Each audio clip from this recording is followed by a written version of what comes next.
आज हम पढ़ते हैं शास्त्रीय प्रथम वर्ष के लिए अध्याय 4 गर्दिश के दिन, जिसके लेखक है गुलशेर अहमद खान शानी जी। ये यात्रावृत्त है, ये हम पढ़ते हैं। पहले इनका जीवन परिचय पढ़ लेते हैं। इनका जन्म है वो 1933 में हुआ था, देहावसान है 1995 में हुआ था। इनका जन्म 1933 ईस्वी और देहावसान 1996 में हुआ था। नई कहानी आंदोलन के दौर में, नई कहानी आंदोलन हम सभी जानते हैं आधुनिक युग की एक नई विधा के रूप में हमारे सामने है नई कहानी। तो नई कहानी आंदोलन के दौर में जिन कहानीकारों ने अपना विशिष्ट पहचान बनाई, उसमें गुलशेर अहमद खान शानी जी का नाम है, वह भी बहुत ही महत्वपूर्ण है। वे शानी के नाम से ख्यात हुए, यानी कि इनका नाम है गुलशेर अहमद खान, जिन्हें शानी के नाम से एक ख्याति प्राप्त हुई। इनके प्रसिद्धि है वो इन्हें मिली। इनका जो आरंभिक जीवन था जगदलपुर में व्यतीत हुआ तथा उन्हें उस क्षेत्र के आदिवासी और मुस्लिम समुदाय के जीवन को बहुत निकट से देखा था। यानी इनका जो आरंभिक जीवन है जगदलपुर में व्यतीत हुआ था। यहाँ रहते हुए उन्होंने जो ये आदिवासी जीवन है और मुस्लिम समुदाय है उसको बहुत करीब से देखा था, बहुत निकट से इनको जाना पहचाना था, सूक्ष्म परीक्षण निरीक्षण ये जानते थे तथा उसे उनकी कहानी और इन्होंने इस यथार्थ जीवन को ये अपनी कहानियों का विषय भी बनाया। बाद में वे भोपाल और दिल्ली में गए थे और इन्होंने महानगरीय जीवन की कहानियां लिखी। अब यानी कि जिस क्षेत्र विशेष में रहे उसी जो क्षेत्र विशेष से जुड़ा हुआ जो यथार्थ था, यथार्थ जीवन जो था उसको उन्होंने अपनी कहानियों का विषय है वो बनाया। ये बाद में है वो दिल्ली जाते हैं, भोपाल जाते हैं और तो जहाँ रहकर उन्होंने महानगरीय जो जीवन थी उसको अपनी कहानियों में यथार्थ रूप से ढालने का पूर्ण प्रयास इन्होंने किया है। उन्होंने नारी जीवन की जो विडंबनाएं हैं, विद्रूपताएं हैं, उनको भी अपनी कहानियों में रूपायित है वो किया है। नारी जीवन से संबंधित कहानियां भी इन्होंने लिखी है। वस्तुतः हिंदी कथाकारों में, इसलिए जो हिंदी कहानीकार है, कथाकार है, उनमें शानी जी को वह स्थान नहीं मिल पाया जिसके वे हकदार थे। लेकिन इन्होंने इतना कुछ है वो आदिवासी जीवन के बारे में लिखा, मुस्लिम समुदाय के यथार्थ जीवन के बारे में लिखा, नारी जीवन की जो समस्याएं थी, विद्रूपताएं थी, जो विडंबनाएं थी, उनको अपनी कहानियों का विषय बनाया। महानगरीय जो जीवन था उसको अपनी कहानी का विषय बनाया। इसके बाद भी इन्होंने जो हिंदी कथाकारों में, हिंदी कहानीकारों में शानी जी को जो स्थान मिलना चाहिए था वो नहीं मिल पाया जिसके वो पूर्णतः हकदार थे। आलोचकगण इसका कारण यह मानते हैं कि शानी ने मध्यम वर्ग की राजनीतिक आकांक्षाओं की उपेक्षा की थी। अब जो आलोचकगण है, आलोचना करने वाले हैं, वो इसका कारण है वो क्या बताते हैं कि हिंदी कथाकारों में इनको वह स्थान नहीं मिल पाया जो इन्हें मिलना चाहिए था, जिनके पूर्णतः हकदार थे। तो इसका कारण वो मानते हैं कि इन्होंने है जो मध्यम वर्ग है, जो मध्यम वर्ग है, उनकी राजनीतिक जो आकांक्षाएं थी उनकी इन्होंने उपेक्षा की है। अपनी कहानियों में उनके विषय को नहीं दिया, उनकी उपेक्षा की है। उनके लेखन में किसी भी प्रकार की सामाजिक और राजनीतिक प्रतिबद्धता है वो नहीं है। किंतु सच तो यह है कि उन्हें मुसलमान होने का भी नुकसान हुआ था। ये भी है कि एक वर्गगत जो भेदभाव चला हुआ था, वर्गगत जो भेदभाव है आज भी हमारे समाज में है कि एक समाज की एक संकटपूर्ण स्थिति के रूप में आज भी वर्ग भेद है। तो कहते हैं कि इसका नुकसान भी नहीं, एक मुसलमान होने का नुकसान भी नहीं है, वो उठाना पड़ा था। वे साहित्य अकादमी दिल्ली के सचिव भी रहे हैं और समकालीन जो भारतीय साहित्य पत्रिका थी कुशल मंगल, कुशल थी, उसका संपादन भी इन्होंने किया है। इनकी जो रचनाएं हैं आती है उसमें बबूल की छांव, डाली नहीं फूलती, छोटे घर का विद्रोह है, सत्य का क्या हुआ, बिरादरी तथा अन्य कहानियां, सड़क पार करके हुए आदि इनके कहानी संग्रह वो बहुत ही चर्चित रहे हैं। पर उन्हें सर्वाधिक ख्याति उनके काला जल नाम का इनका उपन्यास है। काला जल नाम का उपन्यास इनको सर्वाधिक प्रसिद्धि है वो मिली है, ख्याति है वो मिली है। इस उपन्यास पर टीवी सीरियल भी बन चुका है। काला जल उपन्यास में बस्तर के 2 मुस्लिम परिवारों की 3 पीढ़ियों की कहानी है वो कही गई है। काला जल जो उपन्यास है इसमें बस्तर में रहने वाले जो मुस्लिम समुदाय के 3 परिवारों की कहानी है उन्हें जोड़ा गया है। दोनों परिवारों के संपन्नता विपन्नता में परिणत होती है, कि दोनों परिवारों की संपन्नता विपन्नता में परिणत होती है। वो दोनों परिवार है वो टूटने लगते हैं, बिखरने लगते हैं, नष्ट होने लगते हैं। काला जल घुटन का प्रतीक है वो कहा गया है। इस उपन्यास में काला जल है जो घुटन का प्रतीक है। अपनी जो पाठ्य पुस्तक में संकलित जो इनका अध्याय है गर्दिश के दिन, तो गर्दिश के दिन शीर्षक से सारिका के एक स्तंभ में प्रकाशित हुआ था। सारिक जो पत्रिका थी उसके एक स्तंभ में गर्दिश के दिन शीर्षक से ये लेख प्रकाशित हुआ था, जिसमें रचनाकारों ने अपने जीवन संघर्ष को है वो रेखांकित किया था। प्रस्तुत रचना इसी स्तंभ में ही छपी थी, जिसमें सानी जी के जीवन का संघर्ष है वो बड़ी मार्मिकता के साथ है वो प्रस्तुत हुआ है। तो हम पढ़ते हैं सानी जी के जीवन का जो संघर्ष था, जो उन्होंने झेला था, बड़े ही यथार्थ रूप में उन्होंने अपने इस यात्रा में है वो लिखा है। उनके जीवन का जो संघर्ष है वो इस गर्दिश के दिनों में पढ़ने को मिलता है हमें। तो हम बात शुरू करते हैं। किसी छोटे से कस्बे में एक अमरूद का पेड़ था, उसके नीचे चट्टान जैसा भूरा पत्थर पड़ा हुआ था। उस पर एक दिन एक औरत बैठी हो रही थी। बताते हैं छोटा सा कस्बा, अमरूद का पेड़ लगा हुआ है, उसके पास में पत्थर पड़ा हुआ है, पूरे चट्टान का पत्थर है। तो बैठी बैठी एक औरत है वो रो रही होती है। वहाँ पर एक बहुत बड़े हवेली नुमा मकान का सामंती अहाता था, जिसकी दीवार के किनारे किनारे लगे जिमीकंद के पौधे धूप में अक्सर चिलचिलाया करते थे। अब बताते हैं कि सामने कि भाई एक बहुत बड़े हवेली नुमा मकान का सामंती अहाता एक कस्बा, एक जगह, एक क्षेत्र अहाता था, जिसकी दीवार के किनारे किनारे, जो दीवार था एक सामंती हवेली नुमा मकान था, उसके किनारे किनारे जिमीकंद के पौधे लगे हुए हैं। जिमीकंद के पौधे लगे हुए हैं जो धूप में चिलचिलाते चमकते हैं। पता नहीं वह दिन का कौन सा वक्त था। 5 या 6 बरस का मैं अपनी माँ को ढूंढता उस औरत के पास जा पहुंचा। तो गुलशेर अहमद खान है वो कहते हैं कि पता नहीं, मुझे याद नहीं है, मैं छोटा ही था उस समय, पता नहीं वो कौन सा दिन था, पता नहीं है ठीक से, समय का पता नहीं, वक्त का पता नहीं है।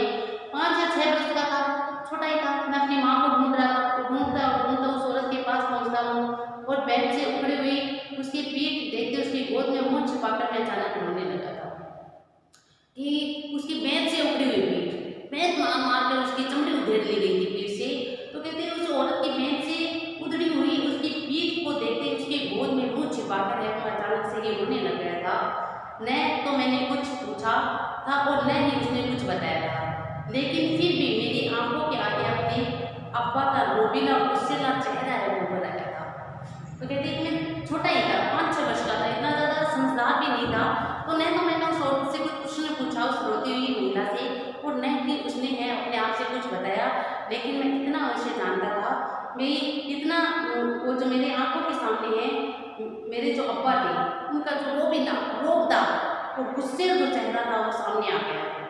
मैं अब्बा से बहुत डरता था, वह औरत भी डरती थी, लिहाजा हम दोनों एक दूसरे से चिपट कर है वो खूब रोए और देर तक है वो रोते रहे। दोनों माँ और बेटे हैं, दोनों उसके अपने पति से बोले, बच्चा वो अपने पिता से है वो डरता है, वो दोनों उस दिन है वो खूब रोते हैं, एक दूसरे से लिपट कर है वो रोते हैं। वह औरत मेरी माँ थी, हैसियतदार और रियासती पठान अमीर की छोटी बहू और अब्बा के हरम की दूसरी बेगम।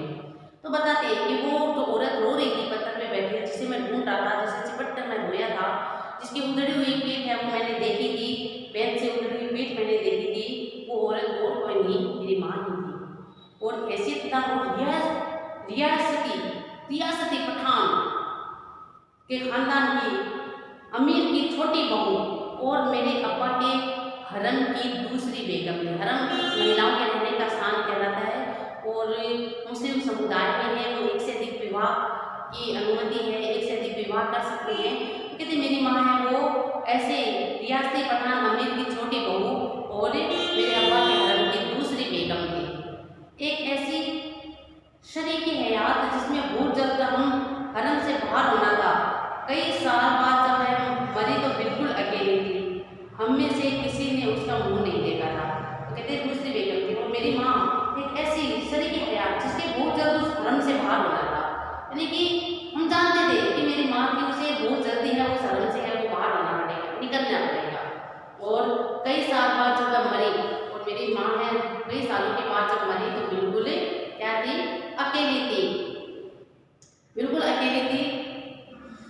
शरीर की हयात मतलब था पत्नी। कहते हैं कि एक ऐसी पत्नी जिसे बहुत जल्द है उस हरम से बाहर होना था, और कई साल बाद जब वह मरी तो बिल्कुल अकेली थी। हम में से किसी ने उसका मुंह नहीं देखा था। सालवन से गिरी और शंखनी नाम की एक शोक नदी के किनारे बसी वह छोटी सी तहसील एक तरह से गांव थी, सरकारी अफसरों और महात्माओं का गांव। तो कहते हैं सालवन के वृक्ष होते हैं गिरी और शंखनी नदी के किनारे शंखनी नाम की शोक नदी के किनारे बसी वह छोटी सी जो तहसील थी, एक गांव थी, एक तरह से गांव ही थी, लेकिन सरकारी अफसर और महात्माओं का गांव था वो। अंधेरा होते ही वहाँ रात हो जाती थी और आसपास का सारा वीरान जंगल है वो काली पहाड़ियों ताड़ के ऊंचे ऊंचे पेड़ों से ढककर हमारे क्वार्टर की छत पर है वो छू जाता था। तो ऐसी सागवान के वृक्ष से घिरी हुई और शंखनी नाम की शोक नदी के किनारे पर बसी हुई जो तहसील थी गाँव कमाई थी, लेकिन सरकारी अफसरों का वहाँ आना जाना बना रहता था। और अंधेरा होते ही वहाँ चारों तरफ वीरानियाँ छा जाती थी, सुनसान हो जाता था, और जो ताड़ के ऊंचे ऊंचे पेड़ थे वो ढुलकर हमारे क्वार्टर के सामने ऐसे लग रहा था मानो वो झुक गई थी। एक रात बेहद लंबी होती और जितनी लंबी होती उतनी ही सुनी भी। वह अजीब वीरानगी थी तो ताड़ के पत्तों के शोर, चट्टानों पर शंखनी नदी की अनवरत पहाड़ काती आवाज और रेतीले कगार के टूटते छपाकों ने घटने के बजाय बढ़ती हुई दहशत फैला देती थी। तो कहते रात वैसे ही लंबी होती है, और जब देखिए रात है उसमें वीरानियत हो, सुनसानियत हो, और जिसमें ऐसा दुख भरा वातावरण हो, तो वो रात और अधिक लंबी रहती है। तो रात बेहद लंबी होती है, जितनी लंबी होती है उतनी सुनी भी होती है, सुनी रातें। तो वह अजीब वीरानगी थी और ताड़ के जो पत्ते थे उनका शोर हो रहा था, चट्टानों पर शंखनी नदी की जो अनवरत पछाड़ खाती आवाज हो रही थी। अनवरत नदी थी जो पहाड़ों से टकरा रही थी, पत्थरों से टकरा रही थी, तो ऐसी आवाज हो रही थी। और रेतीली कगार, रेत की जो कगार बनी हुई थी, रेत के जो किनारे थे उसके टूटते छपाकों ने घटने की बजाय वो रात है और अधिक बढ़ रही थी। ऐसे वातावरण ऐसे माहौल में है वो रात घटने की बजाय और बढ़ती जा रही थी और अधिक की दहशत भय है वो पैदा कर रही थी। मैं 10 साल का था, अब उस समय की बात कहते हैं, अब 10 साल के हो गए हैं गुलजार अहमद खान चानी जी। तो कहते हैं मैं 10 साल का था, आबाई मकान पुश्तैनी कस्बा हम पीछे छोड़ आए थे और पिछली अमीरी रियासत भूलने की कोशिश कर रहे थे। क्योंकि 10 साल के थे और मैं जानता था कि हमें मेरी माँ को हरम है वो छोड़ना पड़ेगा।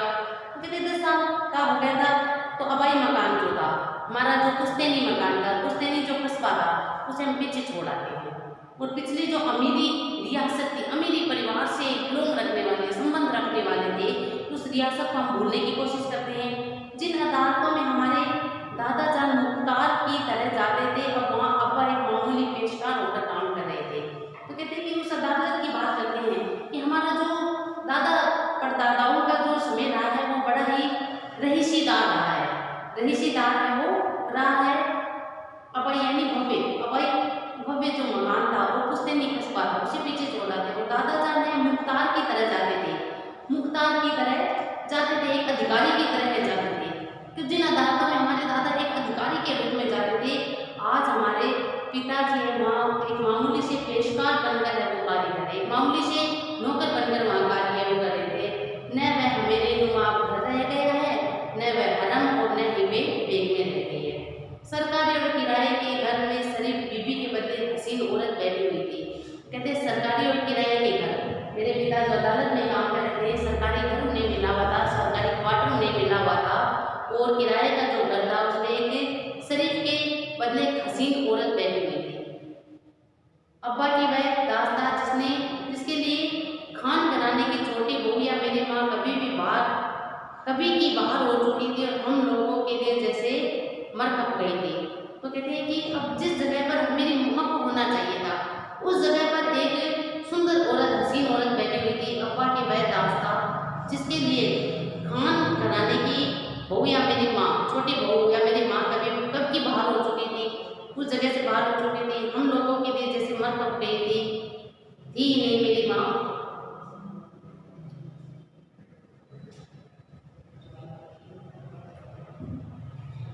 मर कप गई थी। तो कहते हैं कि वह हसीना हमारे घर पर कोई 3 वर्ष रही, और कहते हैं जिससे हसीना को मेरे पिता लेकर आए थे, अब्बा जान लेकर आए थे, 3 वर्ष रही। 3 वर्ष तक हमारा घर समाज से यूँ बना रहा जैसे हम बिरादरी से बाहर हो। किसी रखेल को घर पे ले आना तो समाज बाहर कर देता है उन्हें, कोई संबंध नहीं रखता है समाज के लोगों के घर से, कोई संबंध नहीं रखता है। तो कहते 3 वर्ष तक हमारा घर है वो समाज से कटा रहा।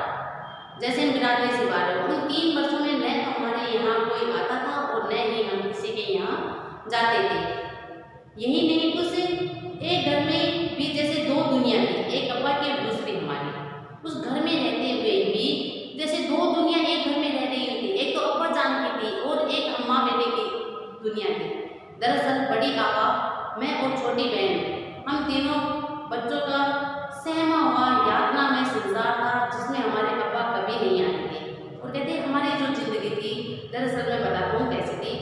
बड़ी आपा, बड़ी बहन, मैं और मेरी छोटी बहन, हम 3 बच्चों का एक सहमा सा और यातना में संसार था। ऐसे पीड़ा का एक संसार था जिसमें हमारे अब्बा कभी नहीं आते थे, कभी नहीं बोलते थे, और कभी आते भी तो सिर्फ दहलीज तक आते थे, दरवाजे तक आते थे। आपा मुझसे कोई 4 बरस बड़ी थी, हर लम्हा खामोश और कुछ सोचती हुई रहती थी। बड़ी थी, समझदार थी, बुद्धि थी, श्रेष्ठ, खामोश रहती थी, चुप रहती थी, सोचती रहती थी। असल में वह सोचती कम, नफरत और गुस्से में खोलती जाती थी। बड़ी थी, अब सब कुछ बातें जानने लगी थी। तो मेरी जो बड़ी आवाज़ थी, बड़ी बहन थी, वो सोचती कम बल्कि गुस्सा दिखाता था उसे, और नफरत अधिक करती थी और गुस्से में बोलती ज़्यादा रहती थी। मैं ज़्यादातर सहमा हुआ रहता था, चुपचाप रहता था, हर पल चौकन्ना, कुछ न कुछ सूंघता और टटोलता, जैसे किसी नामालूम की तलाश में रत हूँ। इस तलाश में कई गुना बेचैनी बढ़ जाती थी जब अब्बा अदालत से घर लौट चुकते होते थे। और कहते हैं कि खामोश सा रहता था, चुप सा रहता था, और उसे चुपचाप में वो और अधिक बढ़ जाती थी जब अब्बा जाने वो अदालत से लौट आते थे, वापिस आ जाते थे। और खासकर जब वे रात के उदासता के साथ अपने कमरे में बंद होते थे, वहाँ की हर चाही अनचाही आवाज़ें हमारे कमरे में भटक आती थी। और कहते हैं कि अब्बा तो घर तो आते थे, उससे अधिक खामोशी है और चौकन्ना, टटोलता हुआ सा, सुनता हुआ सा मैं उस समय रहता था। जब कहते खासकर जब उस रात गई कि बहुत अधिक रात बीत जाती है, उसके बाद में भी उस दास्ता के साथ, उस हसीना के साथ है वो अपने कमरे में बंद होते थे, और वहाँ से चाहे अनचाहे आवाज़ें वो हमारे कानों तक पहुँचती रहती थी, हमारे कमरे तक पहुँचती रहती थी। तो उस समय मैं और अधिक बेचैन हो जाता था, मेरी पीड़ा है वो बढ़ जाती थी। एक ऐसी ही रात जब मेरी तलाश का था, तो झूमते हुए ताड़ के पत्तों का शोर, चट्टानों पर पछाड़ खाती शंखनी नदी की आवाज़ और रेतीले कगारों की टूटती छपाटी कई गुना डरावने हुए मेरे भीतर कहीं भूत गहरे बैठ गए। कहते एक ऐसी ही रात की बातें हैं, वो बहुत ही डरावनी थी, बहुत ही भयानक, खतरनाक, शोक से भरी हुई, पीड़ा से भरी हुई ऐसी रात है वो मेरे दिलो दिमाग में, मेरे भीतर तक वो कहीं बैठ गई थी। हाई स्कूल की एक क्लास थी, शिक्षा विभाग के कई बड़े अफसर स्कूल की जांच के लिए आए थे। कहते हाई स्कूल में पढ़ रहे थे, वहाँ एक क्लास चल रही थी। शिक्षा विभाग के कई बड़े बड़े अफसर आते हैं, जांच करने के लिए आते हैं। बारी बारी से क्लास के हर लड़के से उसका नाम, पिता का नाम, पेशा और खासकर यह पूछा जा रहा था कि उसके जीवन की महत्वाकांक्षा क्या है या कि क्या बनना चाहता है। ये सब बातें हम पूछे जा रहे थे। आज के 20 वर्ष पहले जगदलपुर और भी छोटा और मरियम सा कस्बा था। जगदलपुर के 20 साल पहले की बात करते हैं, उस समय तो और भी छोटा गाँव रहा होगा और भी अव्यवस्थित रहा होगा, ऐसा एक मरियम सा कस्बा रहा होगा। वो कॉलेज की वह कल्पना भी नहीं थी, और कॉलेज की तो वहाँ कोई कल्पना ही नहीं थी। स्कूली शिक्षा ही बहुत मुश्किल से हो रही थी। बड़े घरों के लड़के ऊंचे तालीम होती शिक्षा, ऊंची शिक्षा प्राप्त करने के लिए ऊंचे तालीम के लिए है वो BHU, इलाहाबाद या अलीगढ़ चला जाया करते थे। मेरे लिए तो अलीगढ़, रायपुर या सागर जाना भी दुश्वार था। कहते कि मेरे लिए जो मैं अपनी पढ़ाई भी बड़ी मुश्किल से पूरा कर रहा था, तो मेरे लिए तो कॉलेज की शिक्षा के बारे में सोचना ही बड़ा दुष्कर कार्य था। बाहर जाकर पढ़ने के जितने पैसे हर माह मुझसे चाहिए कि उनकी अब्बा की तनख्वाह थी। वैसे भी मैं स्कूल भिजवाया या पढ़ाया जा रहा था, इसलिए नहीं कि आगे चलकर मुझे कुछ बनना, बल्कि इसलिए कि मैं अनपढ़ न रह जाऊँ। तो कहते कि मुझे स्कूल भेजा जा रहा था, तालीम दी जा रही थी, शिक्षा दी जा रही थी, तो वो इसलिए नहीं दी जा रही थी कि मुझे कुछ बनना है, कि मुझे अपनी महत्वाकांक्षा पूरी करनी है, अपनी आकांक्षाएं पूरी करनी है, बल्कि इसलिए पढ़ाया जा रहा था, इसलिए स्कूल भेजा जा रहा था कि ताकि मैं अनपढ़ न रह जाऊँ। अपनी बारी आने पर मैं सहम गई, क्योंकि मैंने कभी इस तरह सोचा भी नहीं था। न तो क्लास का अद्वितीय घोटू छात्र था, और न मेरा कोई वैसा ही भविष्य था। डॉक्टर, इंजीनियर, वकील, मजिस्ट्रेट या फौजी अफसर से अलग और कोई बिल्कुल अलग मैं कुछ बनना जरूर चाहता था, लेकिन क्या, यह मैं खुद भी नहीं जानता। तो कहते हैं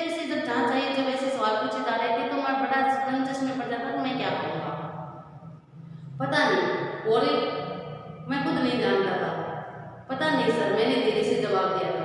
उस अफसर ने सारी क्लास को संबोधित करते हुए हंसकर अंग्रेजी में कहा, भाई अपने दोस्त मियां गुलशेर खान से मिले, कहते हैं कि इनके जीवन में कोई महत्वाकांक्षा नहीं है। क्या सब्जेक्ट लिए हैं? खूब क्यों मियां?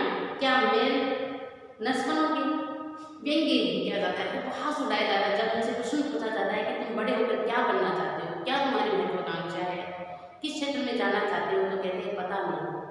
तो अफसर ने वो पूरी क्लास को संबोधित करते हैं, वाह क्या खूब है, देखिए मिलिए इनसे, अंग्रेजी में कहते हैं मिलिए अपने से साथी छात्रों से जिनको पता ही नहीं है क्या सब्जेक्ट है इनके पास, क्या है इन्हें आगे जाकर क्या करना है, इनको पता ही नहीं है क्या सब्जेक्ट लिए। खूब खूब मियाँ, क्या मेल नर्स बनोगे, क्या तुम लेडी नर्स बनोगे? 40 लड़कों का एक मिला जुला ठहाका है, वो गूंज उठता है और क्लास की छत से टकरा कर सबका सब एकदम मेरे भीतर उतर गया। तो कहते हैं ये बात जो मेरे भीतर तक बैठ गई थी, इस बात की बात करते हैं कि 40 लड़कों का एक साथ ठाका लगाकर हंसना, और वो हंसी छत से टकरा कर मेरे हृदय में उतर गई थी, मेरे मन में उतर गई थी। यह आवाज़ इतने वर्षों बाद आज भी मेरे भीतर है वो बातें, और वो हंसी, वो कहेंगे, और वो जो उपहास का पात्र बने थे क्लास में, तो कहते आज भी वो मेरे हृदय में है, वो उसी प्रकार से बसी हुई है। इतने साल गुजर जाने के बाद भी वो मेरे भीतर बाकी है। अब क्या होता है आगे देखते हैं कि क्या गुलशेर सानी जी है वो इस उपहास के कारण है अपनी जो पढ़ाई थी उसे बीच में छोड़ देते हैं, या और अधिक मन लगाकर पढ़ते हैं, कुछ बनने का उनकी आकांक्षा होती है, वो सपने उनके हृदय में जाग उठते हैं, या जो सपने थे वो ही मिल जाते हैं। ये सब हम आज की कक्षा में नहीं, कल की कक्षा में पढ़ेंगे। आज के लिए बस इतना ही। धन्यवाद, नमस्ते, शुभ दिन।